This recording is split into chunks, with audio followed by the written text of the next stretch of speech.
Pagka po ba makasalanan? Sino rito? Tayo po ba? O, mali naman.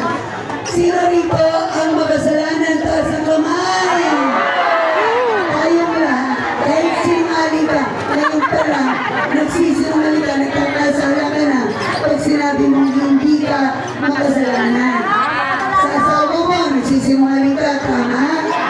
Lalo na kung ayaw mong bigay pera, tama? O, diba? Hindi ba pang walong utos yun? Huwag kang magsisinungaling. Diba? Tama ba ko? So ngayon, kung lahat tayo ay makasalanan, saan ba dapat pupunta? Saan? Impyerno. Pagigyan mo ng dalawa, impyerno. So, lahat tayo, walang excuse. Lahat tayo sa impyerno dapat mapunta. Tama ba ko? O, sino ang pupunta sa impyerno? Sino gusto pumunta sa impyerno? Ha? O ngayon, may magandang balita ako. May magandang balita. Yung John 3:16 ngayon, napakagandang balita.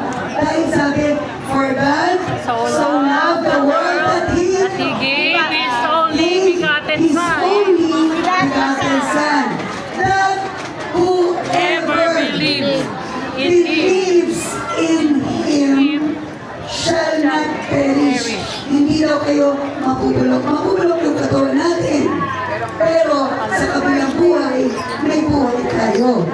Okay? Whoever believes in Him, ano kailangan paniwalaan? Ano kailangan paniwalaan?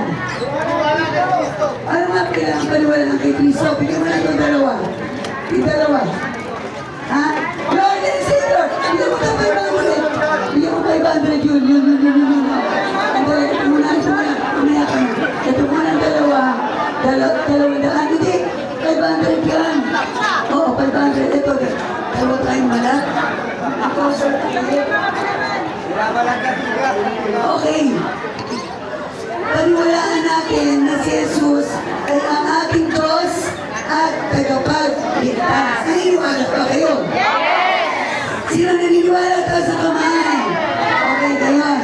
Kung naniniwala na kayo, diba sabi, whoever